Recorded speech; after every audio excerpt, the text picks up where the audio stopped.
बिस्मिल्लाहिर्रहमानिर्रहीम। Welcome to the show. मैं हूं आपका मेज़बान रियाज गुल। नाज़रीन, एवरी ट्यूसडे मैं आपके साथ लाइव फ़ोन कॉल लेता हूं और आपसे शेयर करता हूं immigration law and human rights. लेकिन अगर आपका मैटर आपका होम ऑफिस में पेंडिंग है, कोर्ट में आपका मैटर हो, या फिर आपको कोई डिटेल एडवाइस चाहिए, तो हमारी तमाम दोस्तों से एक ख्वाहिश होती है या रिक्वेस्ट होती है कि प्लीज़ आप हमें ईमेल कर दें या फिर आप पर्सनली आके हमें मिलें, ताकि तमाम जो आपके डॉक्यूमेंट्स हैं या पेपर या जो आपका मैटर है उसको डिटेल से डिस्कस किया जाए और एक आपको बेहतर एडवाइस की जाए। लेकिन इसके साथ साथ ये रिक्वेस्ट होती है कि प्लीज़ जब आप कॉल करें अपने सवाल को बड़ा शॉर्ट करें और साथ ही साथ अपना जो टीवी का वॉल्यूम कम कर लिया करें, ताकि हमारे कम्युनिकेशन में प्रॉब्लम ना आए। प्रोग्राम लाइव होता है, टाइम शॉर्ट है, इसलिए प्लीज़ ये तमाम रिक्वेस्ट करते हैं। लेकिन इसके साथ कोशिश करते हैं कि हम हर प्रोग्राम से पहले थोड़ा सा जो चीज़ें हैं वो शेयर कर दें, ताकि एडवाइस कर दें कि आजकल लॉ के बारे में क्या चीज़ें जो ज़्यादा क्वेश्चन हैं आते, उस बारे में डिस्कस हो सके। आजकल जो स्पेशल बहुत सारे दोस्त क्लाइंट्स का या व्यूवर्स की कॉल्स आती हैं, वो relevant to the European matters है। अगर कोई यूरोपियन नेशनल यूके में रह रहा है या उनके डिपेंडेंट यूके में रह रहे हैं या कोई यूरोपियन अपनी फैमिली को बुलाने जा रहा है, तो उसके जो लॉज के मुताबिक बाय द 30 जून जो डेडलाइन है उस पे क्या इफ़ेक्ट होगा और उसके बाद उनके पास क्या राइट्स होंगे।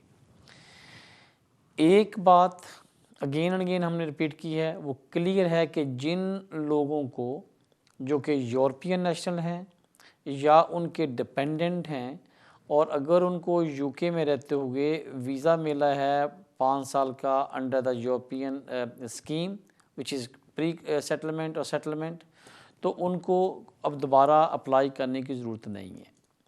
लेकिन जिन लोगों को जो कार्ड मिले थे जिन पे यूरोपियन फैमिली मेम्बर या यूरोपियन स्टेटस लिखा हुआ था, तो उनके लिए ये था कि वो 30 जून से पहले पहले अपने आप को प्री सेटलमेंट या अगर क्वालिफाइड करते हैं तो सेटलमेंट रूट के तहत अपने यहाँ पे एक्सटेंशन करवाने। ये तो एक जनरल प्रिंसिपल था यूरोपियन के लिए और उनके डिपेंडेंट के लिए। अब दूसरी जो सवाल इस रेलेवेंट आता है वो ये आता है कि क्या जो यूरोपियन इस वक्त यहाँ पे रह रहे हैं, अगर वो अपने स्पाउस को या अपने फैमिली मेम्बर को या अपने बच्चों को बुलाना चाह रहे हैं, अपने डिपेंडेंट्स को, तो उनके लिए क्या रिक्वायरमेंट्स थी। अगेन जो यूरोपियन नेशनल यूके में रहते हुए अंडर द प्री सेटलमेंट या सेटलमेंट स्कीम के तहत यहाँ पे अपने यूरोपियन टीटी राइट को एक्सरसाइज कर रहे हैं, अगर वो अपने वाइफ को, बच्चों को या अपने डिपेंडेंट को बुलाना चाहते हैं बाय द 30 जून, वो बुला सकते हैं, सब्जेक्ट कि उनका जो रिलेशनशिप है वो it was establish before the 31 दिसंबर 2020। इसका मतलब ये है कि अगर किसी बंदे की शादी 31 दिसंबर से पहले हुई है और वो अगर अपने स्पाउस को बुलाता है, तो बाय द 30 जून तक वो under the European law qualified करेगा। उस सिनेरियो में उनको इंग्लिश से एग्जाम्शन है और जो इनकम थ्रेशोल्ड है उससे एग्जाम्शन है, लेकिन अगर उनके पास सफिशेंट या एडवोकेट उनके पास सोर्स ऑफ इनकम है, यूरोपियन टीचर को यहाँ पे एक्सरसाइज कर रहा है, अकोमोडेशन है, तो यस दे उनको स्पॉन्सर कर सकते हैं। लेकिन जो लोग यूरोपियन या यूरोपियन नेशनल यूके में रह रहे हैं, बेशक उनके पास प्री सेटलमेंट या सेटलमेंट स्टेटस है, अगर उनकी शादी 31 दिसंबर 2021 के बाद 20 के बाद जो कि 1 जनवरी से हुई है, तो फिर वो अंडर द यूरोपियन लॉ नहीं क्वालिफाइड करेंगे। वो अप्लाई कर सकते हैं, लेकिन उन पे जो कंडीशन वो ये जाती है कि वो सेम क्राइटेरिया फुलफिल करेंगे या मीट करेंगे जो एक ब्रिटिश नेशनल या जिनके पास इंडेफिनिट सेटलमेंट स्कीम वीज़ा है यहाँ पे, उनको क्राइटेरिया पूरा करना पड़ता है, which is number 1 of course. बेशक आप यूरोपियन नेशनल हैं, आप अंडर द प्री सेटलमेंट या सेटलमेंट स्कीम की तरह यूके के अंदर हैं, लेकिन जब वाइफ का वीज़ा अप्लाई करोगे, जो कि अगर शादी आपने 1 जनवरी के बाद की है, तो फिर आपको इनकम थ्रेशोल्ड मीट करना पड़ेगा, विच इज़ आपकी income should be 18,600 per year. 2 के 6 माह की पे स्लिप और मैक्सिमम पर अप्लाई कर सकते हो। इसी तरीके से जो स्पाउस होगा उसने अपना इंग्लिश सर्टिफिकेट पास करना है और उसके बाद एप्लीकेशन की जाएगी। इनके ऊपर एक कंडीशन ये जा रही है जो पहले नहीं थी, अब है कि 1 जनवरी के बाद यूरोपियन सिर्फ़ और सिर्फ अपने स्पाउस को, अपने चिल्ड्रन को और आपके अपने पेरेंट्स को, इन 3 लेयर्स में है, मतलब children and the above stage which is parents, in 3 group को आप अपने स्पॉन्सर कर सकते हो। जो ये लॉ था कि आप अपने फैमिली को या अपने एक्सटेंडेड फैमिली को, फैमिली मीन ब्रदर सिस्टर थे जो इवन वो अडल्ट थे, वो को बुला सकते थे, या आप अपने एक्सटेंडेड फैमिली मेम्बर जिसमें नेफ्यूज़, आंट और आंटीज आते थे, अंकल आते थे, उनको बुला सकते थे। वो अनफॉर्चुनेटली फ्रॉम 1 जनवरी के बाद ऑटोमेटिक राइट ख़त्म हो गया। लेकिन अगर आपके कोई ऐसे एक्सेप्शनल सर्कमस्टांसिस हैं तो यस, अब you can make the application. जो एक्सेप्शनल सर्कमस्टांस की एप्लीकेशन है to call your elder dependent और एल्डर रिलेटिव, वो तमाम लोगों के लिए है। अगर आप ब्रिटिश नेशनल हैं, आपके पास भी राइट है कि अगर आप अपने एक्सटेंडेड फैमिली मेम्बर को बुलाना चाहते हो, सब्जेक्ट टू कि आप ये वो तमाम जो इंतहाई क्रिटिकल थ्रेशोल्ड है, अगर उसको मीट करते हो कि आपके पास सफिशिएंट फंड्स हैं, आप उनको स्पॉन्सर करते हो and they are totally entirely and they are dependent upon your financial circumstances, और ऑन टॉप ऑफ दैट ये कि उनके अपने आप को सर्वाइव करना या मेंटेन करना, even for living cost bear करना उनके लिए बिल्कुल इम्पॉसिबल है। तो ये एक्सेप्शनल सर्कमस्टांसेस ब्रिटिश और उनके इंडेफिनिट वाले बंदों के साथ भी है। इसी तरीके से ये 2 कैटेगरीज जो अप्लाई करने जा रहे थे जनवरी के बाद अपने एक्सटेंडेड फैमिली मेम्बर को या अपने फैमिली को, वो भी अनफॉर्चुनेटली ऑटोमेटिक राइट ख़त्म हो गया। तो इस तरीके से क्योंकि मुझे पता है कि सिर्फ लास्ट 15 डेज़ हैं, लेकिन इसमें जो अगर शॉर्ट एक 1 पैराग्राफ में समराइज़ करूं तो अब जो यूरोपियन जहाँ पे रह रहे हैं वो अपने सिर्फ स्पाउस, अपने बच्चों और पेरेंट्स को बुला सकते हैं। सब्जेक्ट के उनका रिलेशनशिप अगर वाइफ के साथ बुला रहे हैं तो वो दिसंबर से पहले का था, जनवरी से पहले का था, तो फिर वो क्वालिफाइड करते हैं। अदरवाइज़ फ्रॉम द 1 जनवरी जो भी यूरोपियन यहाँ पे होंगे उनको वो तमाम क्राइटेरिया मीट करना होगा जो कि ब्रिटिश नेशनल या वो लोग जिनके पास इंडेफिनिट लीव टू रिमेन हो, जब वो अपने स्पाउस को या अपनी फैमिली को बुलाते हैं तो इट मींस तमाम will be on the same category. तो लेते हैं आज की फ़र्स्ट कॉल। जी फरमाइए जी। हेलो जी, वालेकुम अस्सलाम जी। जी मैं अली बात कर रहा हूँ। मैंने आपसे एक क्वेश्चन ये पूछना था। मैंने अपने बच्चों को ब्रिटिश नेशनल रजिस्टर कराने के लिए एप्लीकेशन की थी, तो क्योंकि मुझे अब इंडेफिनिट मिली है, तो वो पहले पैदा हुए थे तो टेक हो गई हैं, तो मैंने विदड्रॉ करनी है। मैंने अभी फिंगरप्रिंट नहीं करवाए, बच्चों की फोटो नहीं उतरवाई, तो मैं विदड्रॉ करूंगा तो क्या मुझे फीस रिफंड हो जाएगी? राइट, तो विदड्रॉ क्यों करनी है आपने मेरे भाई? तो उसमें मेरे से 2-3 बिग मिस्टेक हो गई हैं। मैंने घर भी चेंज कर लिया है, मेरे से मिस्टेक भी हो गई है। मैंने रॉन्ग रेफरी भी भर दिया था उसमें। ओके, तो उसमें मैंने काफी मिस्टेक की थी, तो मैं विदड्रॉ करके तो मैं नहीं करना चाहता हूँ। आप फ़ोन बंद नहीं करें, मैं आपसे बातें करता हूँ, शायद आपको कुछ समझ इसमें कोई फ़ायदा हो जाए आपके। पहली बात तो ये है कि अगर आप फ़ीस एप्लीकेशन विड्रॉ करते हो तो मेरे ख्याल में शायद वो 25 पाउंड कट करते हैं और बाकी पैसे वापस कर देने चाहिए। लेकिन ये तमाम केसेस में नहीं होता, वो पैसे सारे अपने स्टॉप भी कर सकते हैं। इसमें कोई सेट या कोई फर्म कोई क्राइटेरिया नहीं है कि आप विड्रॉ करोगे तो पैसे वापस आएंगे आपको। लेकिन सेकंड उसके साथ ही link to the first question एक आंसर है कि मुझे बताओ कि अगर तो आपने एड्रेस चेंज किया है तो आप एक लेटर लिख दो कि हमने नया एड्रेस चेंज कर लिया है, पहले ये दिया था, कोई ये ब्लंडर नहीं है, कोई मिस्टेक नहीं है। अगर आपको ऐसी इन्फॉर्मेशन देना भूल गए जो पहले नहीं दे सके थे, जो लगता है कि यार वो ये मुझे दिमाग में नहीं रही है, ये मैं बता नहीं सका या पहले डिस्कस नहीं किया, तो आपके पास राइट है कि आप उनको एक लेटर लिख दें और उसमें नंबर 1, नंबर 2, नंबर 3 जो था आप लेमैन थे, बोलो कि आई am not a low qualified, मुझे जो समझ आ रही थी मैं फिल करता गया, लेकिन ना मैंने किसी से डिस्कस किया है, वकील साहब से खुद इसको रियलाइज़ किया है या मैंने स्टडी किया तो मैं इस कंक्लूजन पे आया हूँ।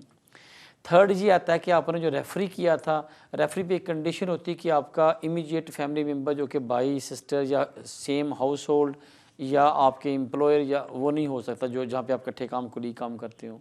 अगर ये पोजीशन है आपने फिल कर दिया, पता नहीं चला, तो वो भी आपके पास राइट है कि आप उनको ईमेल लिखें कि मैंने ये रेफरी का डिटेल डाली थी, लेकिन ड्यू टू ये कॉन्फ्लिक्ट ऑफ इंटरेस्ट या जो भी कॉन्फ्लिक्ट ऑफ जो उनकी प्रोटोकॉल्स हैं वो को ब्रीच कर रहा है, लेकिन मैं एक नया रेफरी का डिटेल डाल रहा हूँ वो ये है, या जिस रेफरी का पहले मैंने डिटेल डाली थी उससे मेरे तल्लुकात ख़राब हो गए, जॉब का था एम्प्लॉयर ख़त्म हो गया, मैं नहीं समझता कि वो एक मेरे लिए ज़्यादा सूटेबल एम्प्लॉयर है, रेफरी है, तो मैं इसका नाम डालता हूँ। तो अगर तो ये चीज़ें हैं तो इसको it can be adjust and it can be settled. लेकिन अगर उसमें जो मेन मेरे से गलती हुई है ना वो ये हुई है कि मेरी बेटी एक 5 साल की है, बेटा 3 साल का है और एक 6 महीने का है। तो उसमें जो मैंने एप्लीकेशन फिल करनी शुरू की थी ना, तो मैंने अपने बेटी के नाम से शुरू कर दी थी कि मैं एप्लीकेशन कर रही हूँ, हालांकि वो एप्लीकेशन उसका फादर कर रहा था। तो सारी जगह उसका नाम आ गया ना, तो उसमें मेरा अभी जो वकील है वो ये कह रहा है इसमें आपको ऑथोराइज लेटर नहीं है और ना आप इसको ऐड कर सकते हैं ना। तो आपकी 6 साल की बच्ची एप्लीकेशन नहीं कर सकती, कर तो आप रहे हैं ना। राइट, तो इसमें ये हो गया। ओके मेरे ख्याल में अगर ये सिनेरियो है, कुछ टेक्निकल चीज़ों को तो मेरा भी इतना ज़्यादा एक्सपर्टीज़ नहीं है। अगर ये ऐसी बात है तो बिल्कुल आप विड्रॉ कर लें, 25 वो चार्ज करेंगे और दोबारा अप्लाई कर लेना, कोई इशू नहीं होना चाहिए। अगर ये मैटर है तो yes you can withdraw and make a fresh applications. आपकी कॉल का शुक्रिया, क्योंकि सम टाइम क्या होता है कि कुछ टेक्निकल पॉइंट के ऊपर तो मैं शायद इतनी एक्सपर्टी अपनी नहीं करना चाहता कि मैं अपने कमेंट्स करूं।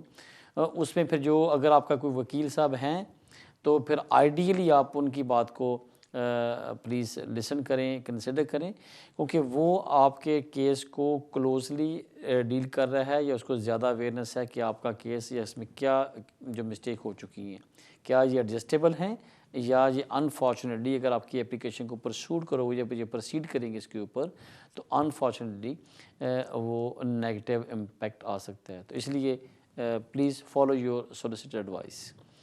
आपकी कॉल का शुक्रिया। टाइम हुआ ब्रेक का, स्टे विद अस, मिलते वफ़े के बाद।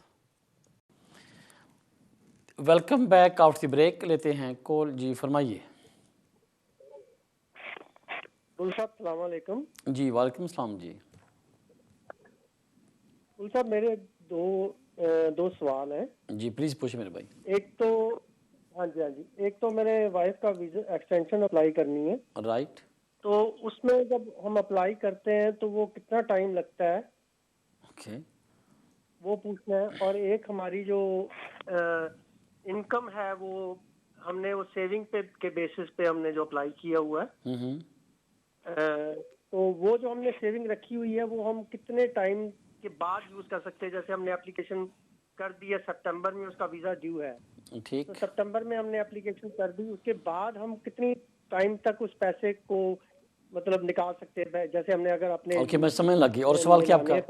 और सवाल क्या? तो इसका सवाल ये है। ठीक, ओके देखें, पहला सवाल तो ये कि टाइम का, जो लोग यहाँ पे 5 साल स्पाउस वीज़े के लिए एप्लीकेशन डालते हैं एक्सटेंशन के लिए, उनको तकरीबन 4 से 6 माह लग रहे हैं। लेकिन आपके पास राइट है कि अगर आप चाहते हो कि इसका जल्दी डिसीजन आए तो आप प्रायोरिटी लिस्ट पे कैटेगरी में जा सकते हो और उसकी £800 एडिशनल कॉस्ट आती है, addition to the main application fees.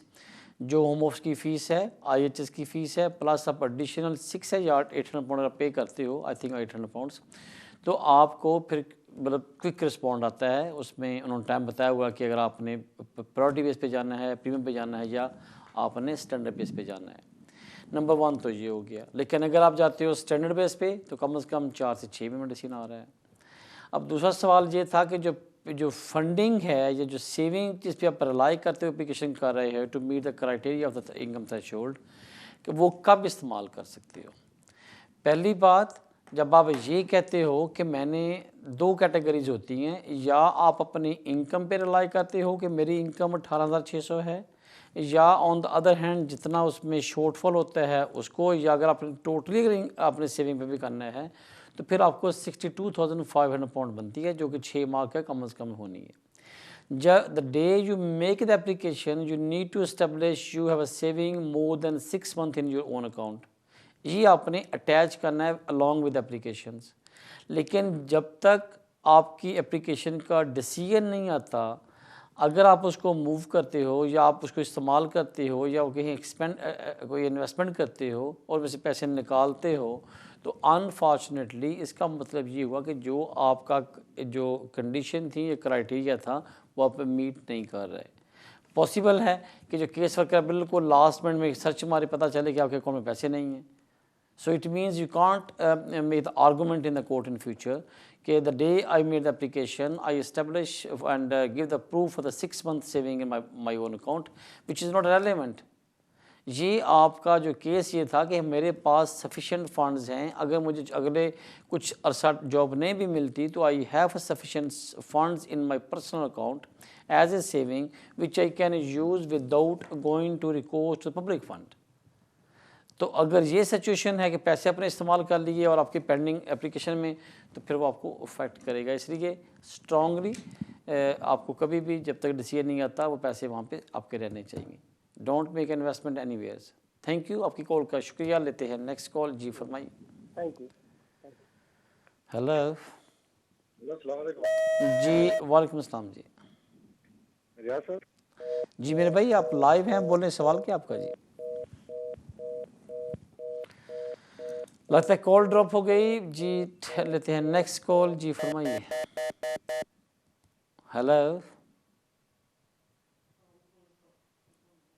Right, I think मुझे लगता है कि शायद कोई सिस्टम चेक करते हैं। कंट्रोल आप प्लीज़ चेक करें, कॉल क्यों ड्रॉप हो रही है।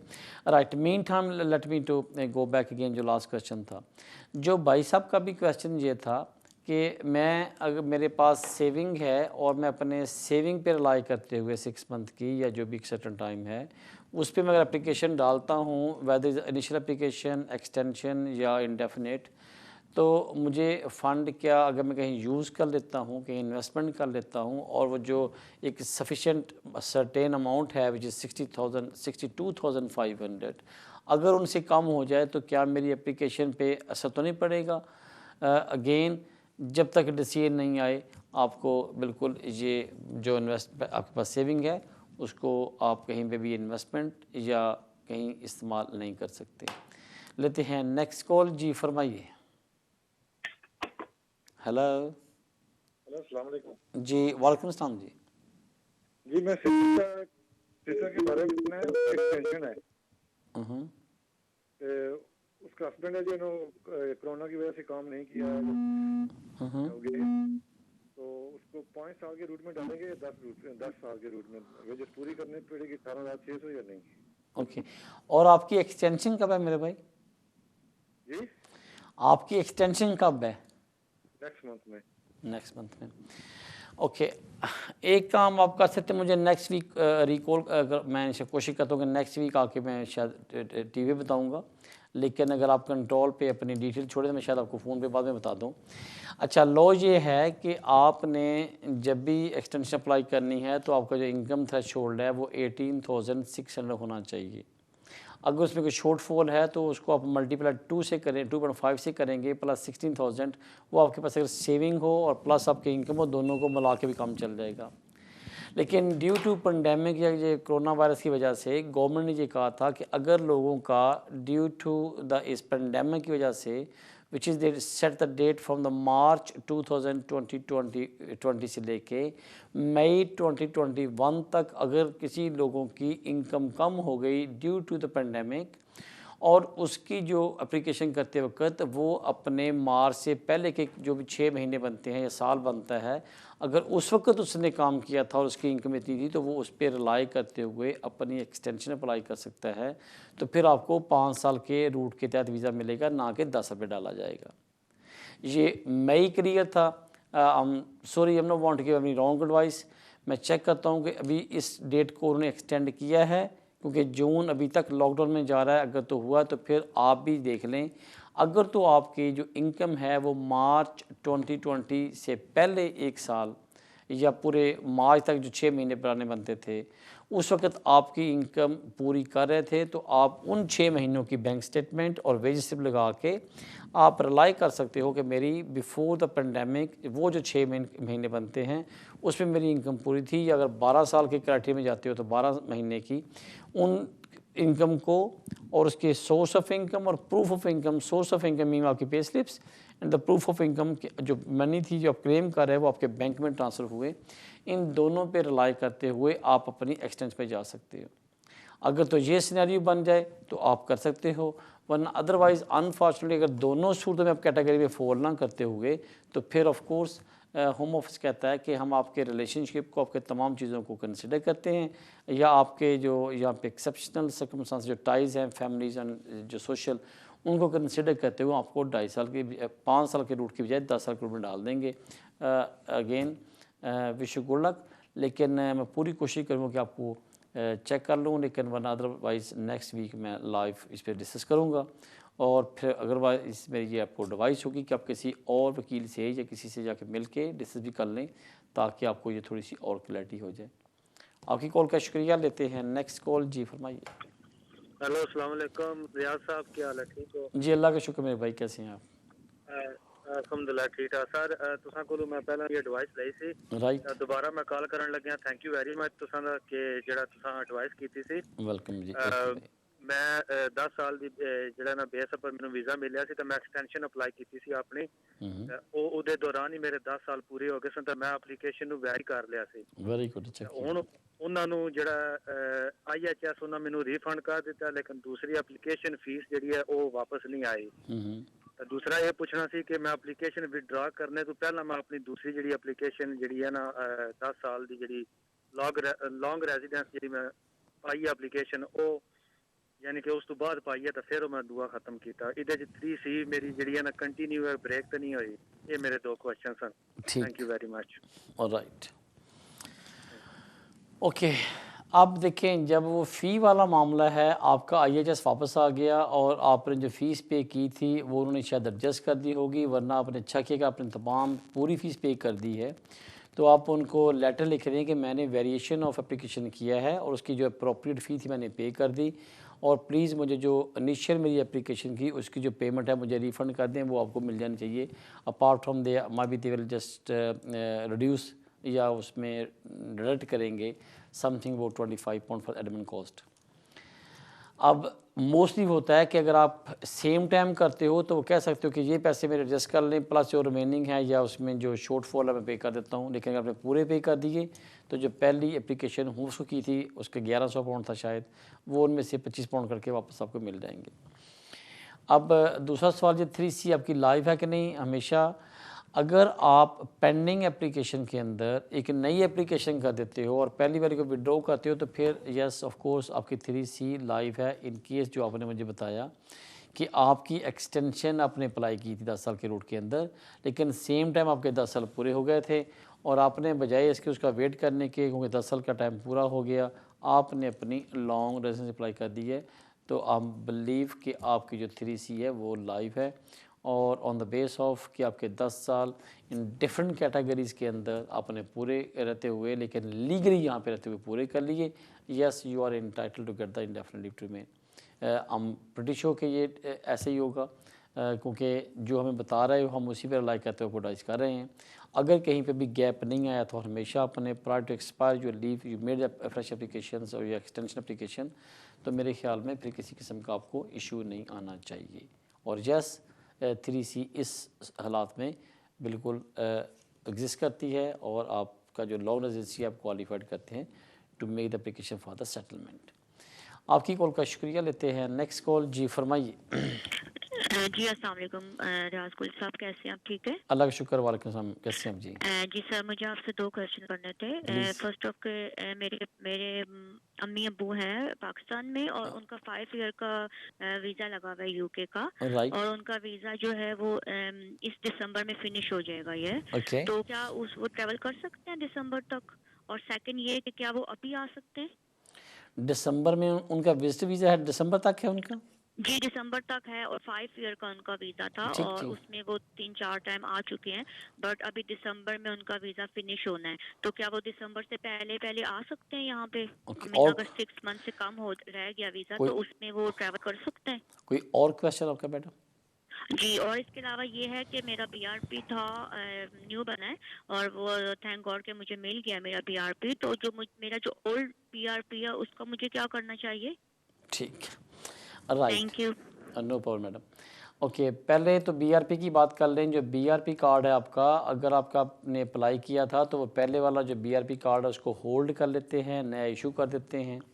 या जब आप नेशनलिटी पे जाते हो या इंडेफिनिट पे जाते हो तो जो आपका इंडेफिनिट कार्ड है वो आपको नेशनलिटी ग्रांट होने के बाद होम ऑफिस कहता है कि अपना हमें जो कार्ड आज सबमिट करवा दें।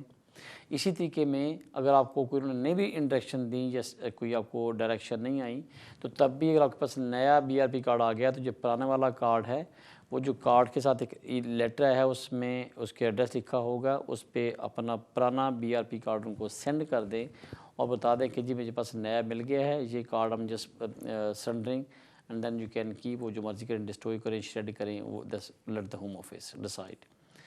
अब आता है सवाल आपका आपके पेरेंट्स के बारे में। जो मल्टीपल विजिटर वीज़ा होता है वो 6 मंथ का हो, 1 ईयर्स का, 2 ईयर्स, 5 ईयर्स और मैक्सिमम 10 ईयर्स हो सकता है। उनमें ये राइट होता है कि जो इसके पास वीज़ा है या वीज़ा होल्डर पर्सन, ही और she can travel any time in the UK. अब होता क्या कि जो विजिटर्स हैं उनके पास मल्टीपल वीज़ा है, दिसंबर में वो एक्सपायर होने जा रहा है। आइडियली कि बिल्कुल अगर आप लास्ट डेट में आते हो तो फिर थोड़ा सी जो होम ऑफिस है वो सवाल जवाब पूछता है कि क्यों आ रहे हो, अनटिल और अनलेस कोई बिजनेस क्लास पीपल हो, उन्होंने बड़ा उनका कारोबार है, आना जाना बहुत ज़्यादा, तो यस ही कैन से कि मेरी मीटिंग है। लेकिन अगर वो बिल्कुल फैमिली को मिलने आना चाह रहे हैं या फिर यूके विज़िट करना चाह रहे हैं और 5 साल का मल्टीपल वीज़ा था, पहले 3 साल आए नहीं, आखिरी डेट पे आएंगे, तो of course they will be suspicious. But उनके पास राइट है, अगर वीज़ा ख़त्म होने से 3 महीने 2 महीने पहले आते हैं तो मेरा नहीं ख्याल कोई सवाल पूछे कोई भी। अब दूसरा कि वो अभी आ जाएं, यस आ जाएं, लेकिन स्टिल काफ़ी सारे कंट्रीज़ जो हैं वो यूके के जो उन्होंने पॉलिसी बनाई है उसके मुताबिक वो रेड लिस्ट के अंदर हैं। जब वो आते हैं उनको होटल में क्वारंटीन करना पड़ता है।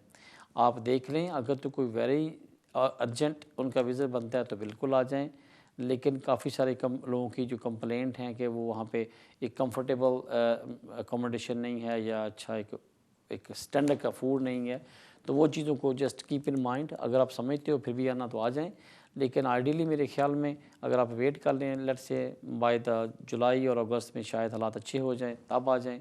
बट जो आपका सवाल है, यस उनके पास मल्टीपल वीज़ा है, सवाए ये ना हो कि बिल्कुल लास्ट डेट्स में आएँ। अगर 2-3 महीने वीज़ा ख़त्म होने से पहले आना चाहते हैं 2 वीक के लिए, 1 मंथ के लिए, yes they can come and they can visit and they can go back with in they expire the leave, तो फिर से कोई इशू नहीं होना चाहिए।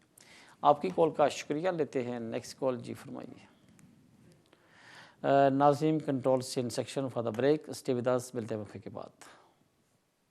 वेलकम बैक आफ्टर ब्रेक, लेते हैं कॉल। जी फरमाइए। अस्सलाम वालेकुम सर, मेरा सवाल ये है वालेकुम अस्सलाम। कि मुझे 7 ईयर रूट के ऊपर जो मेरा बेटा 7 साल का हो रहा है तो उसके बिहाफ पे न्यू एप्लीकेशन करनी है। राइट। यहाँ पे वो पैदा हुआ है, तो उसके लिए मतलब प्रोसीजर क्या हो सकता है? और उसके लिए जैसे हमारा केस रिड्यूस होगा सालम से और हम लोग नास सपोर्ट के ऊपर हैं, तो हम लोग अगर उसकी न्यू एप्लीकेशन करते हैं तो हमें फी वेवर का या कुछ ऐसा कुछ करना पड़ेगा? आपका बच्चा जहाँ पैदा हुआ 7 साल का हो गया तो आप 7 साल की बेस पे अप्लाई करना चाह रहे हैं, राइट? जी जी जी। ओके ठीक, और सवाल कोई आपका मेरे भाई? बस यही है, थैंक यू। ओके ठीक, थैंक यू। देखें, अगर तो बिल्कुल वन वर्ड आंसर यस आप कर सकते हैं। अब इसकी थोड़ी सी डिटेल बता दूं कि जो लोग यूके के अंदर विदाउट लीव टू रिमेन हैं या वो कोई फ्रेश एप्लीकेशन करना चाह रहे हैं to regulate he status, his और her status in the UK, तो उनके पास कोई काम की इजाज़त नहीं होती, फ़ंड्स नहीं हैं, कोविड-19 चल रहा है, पेंडेमिक इश्यूज़ हैं, ये तमाम चीज़ों को कंसिडर करते हुए गवर्नमेंट कहती है कि आप अपनी एप्लीकेशन करोगे, it's called the fee waiver applications, to pay the to get the exemption from to paying the home office fees and IHS fees. Application की रिक्वायरमेंट ये है कि क्योंकि आपको यहाँ पे स्टेटस नहीं है, काम करने की परमिशन नहीं है, नेट सपोर्ट मिलती है just for to survive and for the food, वो सफिशेंट नहीं है to make a saving and then pay the home office fees which is पर एक बंदे की जो कॉस्ट आ रही है something about 2700 pounds each person. अब अगर आपके बच्चा है और आप हैं 3-4 लोग की, तो 8 to 10,000 then plus solicitor fees, ये आपको 10,000 पाउंड तक कॉस्ट आती है, तो जो आप अफोर्ड नहीं कर सकते। आप अपनी बिल्कुल राइट है, आप अपनी फ़ी वेवर की एप्लीकेशन डालोगे, अगर आपके बैंक अकाउंट्स हैं, आपके मिसेस के 1 और 2 जो भी आपके अकाउंट्स होंगे वो सारे आप उसको डिस्क्लोज़ करोगे। कम से कम 6 मंथ का अपने मनी इन एंड आउट का प्रूफ देना है कि आपके पास कोई रेगुलर सोर्स ऑफ इनकम नहीं था apart from support from the friends and the नेस। ये तमाम चीज़ें लगा के अपने जब बताओगे वो इसको कंसिडर करेंगे। ये 2 फेज़ में आपकी एप्लीकेशन जाएगी। पहले जो आपकी एप्लीकेशन है इज़ totally entirely बल्कि solely is just to decide whether you are entitled to get the exemption for the fee or not। अगर आपकी ये एप्लीकेशन एक्सेप्ट होती है या नहीं, अल्लाह ना करे एक्सेप्ट होती, तो इन दोनों सूरतों में आपकी मेन एप्लीकेशन पे कोई असर नहीं पड़ने वाला। तो बहुत सारे लोग ये कंफ्यूज होते हैं कि ये ना हो कि हम फ़ीस की एप्लीकेशन डाल लें और उसका फिर जो एक्स्ट्रा हमारी मेन एप्लीकेशन पे ना पड़े। ये टोटली पहली बात 2 डिफरेंट डिपार्टमेंट्स हैं, नंबर 1। नंबर 2, जब आपकी मेन एप्लीकेशन डालोगे under the 7 year child concession तो उसमें कोई ऐसा प्रूफ या एविडेंस लगाने नहीं पड़ती सिवाय आपने एक बार कोड देना है कि मैंने फ़ीस वेवर अप्लाई किया था, एग्जाम्पशन हो गई, ये मेरे पास प्रूफ है। बाकी चीज़ों पे कोई ऐसी सवाल जवाब नहीं आता। तो इसलिए यस, आप पहले फ़ी वेवर की एप्लीकेशन डाल लें और उसको जब आपको मिल जाएगा, ग्रांट हो जाएगी, ये तकरीबन 4 से 6 वीक लगते हैं और उसके बाद वो आपको एक बार कोड मिलेगा। वो बार कोड कम से कम 10 वर्किंग डेज़ के लिए वैलिड होता है। आपने फिर उस वक्त अपनी 7 ईयर चाइल्ड कंसेशन की एप्लीकेशन डालोगे। जब वो एप्लीकेशन जाएगी तो फिर वो 3 से 4 माह में डिसाइड हो रही है, 4 से 6 माह लगा लें। और उसका एक अपना क्राइटेरिया कि आपने यहाँ बच्चा पैदा हुआ, 7 साल का हो गया और अभी भी वो यहाँ पे रह रहा है और आप ये समझते हो कि वापस जाके अपने होम कंट्री में आपका रीसेटल होना मुश्किल है और इन 7 साल में आपने, आपके बच्चे ने यहाँ पे इस सोसाइटी में, कल्चर में और एजुकेशन में वो इतना इंटीग्रेट हो गया है फैमिली वाइज, सोशली, इकोनॉमिकली, कि आप यहाँ से लीव करना आपके लिए मुश्किल है। And it would be much harder और मोर हार्ड के ही कैन और you can resettle in your home country. तो yes, you can make the application और इस बेस पे वो इसको कंसिडर करेंगे। आपकी कॉल का शुक्रिया। लेते हैं नेक्स्ट कॉल। जी फरमाइए। अस्सलाम वालेकुम। जी वालेकुम अस्सलाम। जी मेरा नाम ईमान है। मैंने अपनी बेटी का ILR अप्लाई किया था लास्ट ईयर, राइट, 2020 में, अगस्त में किया था और 22 सितंबर को उसके फिंगरप्रिंट्स हुए थे। साथ ही बेटी का भी अप्लाई किया था, लेकिन जो बेटी है उसका अभी तक ILR आया नहीं और बेटे का फरवरी में हमने आ गया था। और जब हमने होम ऑफिस को दोबारा से ईमेल की है, क्योंकि वो अभी अंडर 18 है और उसको इधर सितंबर में उसने यूनी स्टार्ट करनी है और सारा उसका प्रोसीजर करना है, तो हमने जब ईमेल किया तो उन्होंने हमें ईमेल दोबारा किया कि आप अपना ओल्ड BRB कार्ड वापस भेजें तो हम आपको न्यू भेजेंगे। लेकिन अभी तक ये स्टिल, अब जून आ गया, अभी तक उसका कोई भी जवाब नहीं आया है। तो इसके लिए आप क्या कहते हैं कि मुझे केस वर्कर को कॉल करनी चाहिए या क्या करना चाहिए? ठीक ईमान, थैंक यू आपकी कॉल का। आपने सवाल के अंदर खुद ही इस बात का आंसर दे दिया।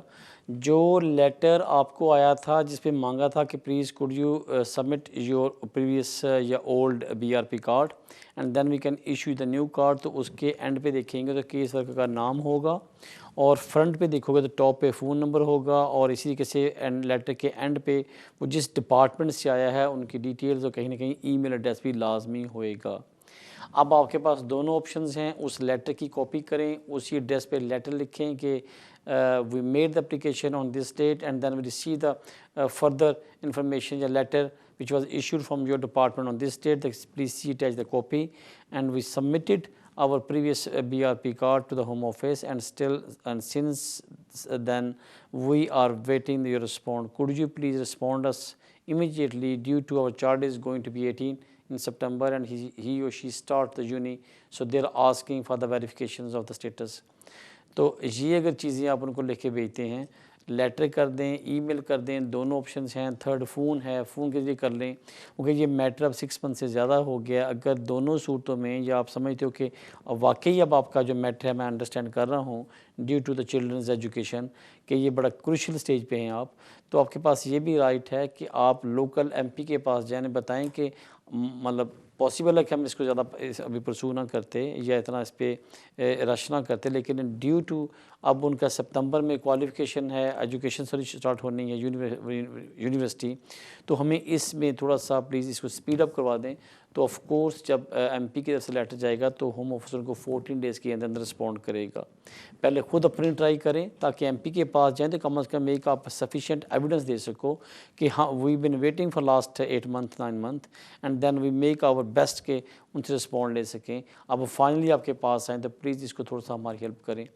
फ़ोन, ईमेल, लेटर, अगर उसके बाद भी रिप्लाई नहीं आता तो विद इन 5-10 डेज़ के बाद लोकल एमपी की जाकर रिक्वेस्ट कर लें, या पैरेलल भी काम कर सकते हो, आप अपने भी ट्राई करो और एमपी को भी रिक्वेस्ट कर दो ताकि वो भी उनको ईमेल कर दें ताकि आपके बच्चे की जो एजुकेशन में कोई इफेक्ट ना आए। नॉर्मली आ जाना चाहिए था, लेकिन क्योंकि एक फैमिली के मेम्बर को मिल गया और सेकंड को शायद कहीं मिसप्लेस ना हो गया हो, मतलब ये भी कम से कम डिग राउंड करने की कोशिश करें कि ये ना हो कि आपको उन्होंने भेजा हो वो कहीं मिसप्लेस हो गया और वो कहीं आपके जो लेटेस्ट बीआरपी कार्ड उसकी कॉपी तो नहीं मांग रहे, तो इसलिए ताकि आपको पता चल सके आपका एप्लीकेशन का स्टेटस क्या है। But anyway MP is not a bad option. Request for the MP, और ही या शी जो भी आपका लोकल एमपी होगा वो डेफिनेटली आपको सपोर्ट करेगा। आपकी कॉल का शुक्रिया। लेते हैं नेक्स्ट कॉल। जी फरमाइए। हेलो, वालेकुम अस्सलाम जी। जी भाईजान, मेरे दो सवाल हैं छोटे से।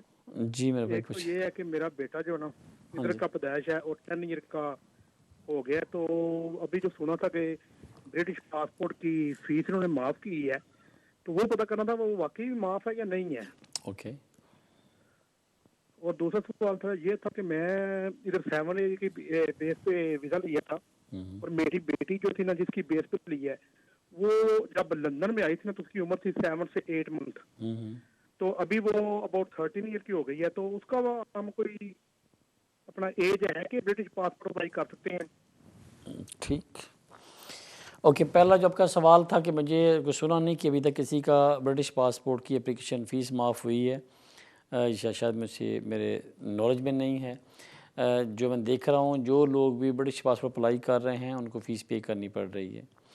बट आप ये पहले चेक कर लें कि क्या आपका बेटा वो डायरेक्ट पासपोर्ट के लिए क्वालिफाइड करता है या उसको पहले यहाँ पे रजिस्ट्रेशन करवानी पड़ेगी तब करेगा। अब दूसरा सवाल इसमें होता है ये कि अगर आपका बच्चा आपके इंडेफिनिट या नेशनलिटी मिलने के बाद पैदा होता है तो यस आप स्टेट पे जा सकते हैं, वरना अगर नहीं तो जो बच्चा पहले पैदा हो और आपको इंडेफिनिट बाद में मिलता है तो फिर आपको बच्चे की रजिस्ट्रेशन करवानी पड़ती है और उसके बाद आप उनका पासपोर्ट अप्लाई करते हो। ये दो चीज़ें हैं, लेकिन इसको थोड़ा कंसिडर कर लें।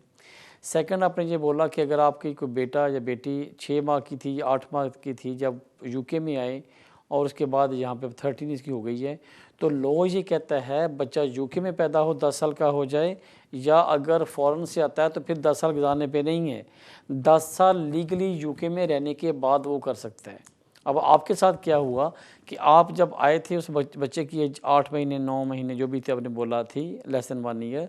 अब उनको फिर टाइम गुजरता गया, फिर इलीगल या इलीगल आपका जो भी स्टे यहाँ पे टाइम गुजारा, आपने उनके 7 साल की एज यहाँ टाइम गुजारने के बाद आपने एप्लीकेशन की। इसका मतलब ये हुआ कि आपने जो पहले 7-8 साल आपके पहले थे वो काउंट नहीं होने। अब आपने उस बच्चे का टाइम पीरियड स्टार्ट जब से हुआ है लीगल यहाँ पे, वहाँ से 10 साल पूरे करने हैं, बेशक वो 17 साल का हो जाए या बड़ा हो जाए 18 साल से, तो तब भी अगर जो 10 साल पूरे होने के बाद आप अपनी एप्लीकेशन करोगे। लॉ इज़ वेरी क्लियर, बच्चा यूके में पैदा हो और 10 साल का हो जाए या अगर आप फ़ॉरेन से बच्चे के साथ आते हो और बच्चा कॉन्टीन्यूसली 10 ईयर्स यहाँ पे कंसेक्टिव 10 ईयर्स यहाँ पे गुजार ले तो यस वो इंटाइटल है। लेकिन आपके केस में मुझे लगता है कि अनफॉर्चुनेटली कहीं ना कहीं गैप या ओवरस्टे या इलीगल आपने टाइम गुजारा हुआ है, इस वजह से आपने 7 साल के बेस पे चाइल्ड कंसेशन पुलिस पे वीज़ा अप्लाई किया और आपको 10 साल के रूप पे लगा दिया गया है। अब आपने जो लोग भी पाकिस्तान से या जहाँ से भी आप आए हैं जो 10 साल पूरे करोगे तो then you will be entitled to apply for the settlement या इंडेफिनिट। आपकी कॉल का शुक्रिया। लेते हैं नेक्स्ट कॉल। जी फरमाइए। हेलो जी फरमाइए मैडम, आप लाइव हैं, बोलें सवाल क्या।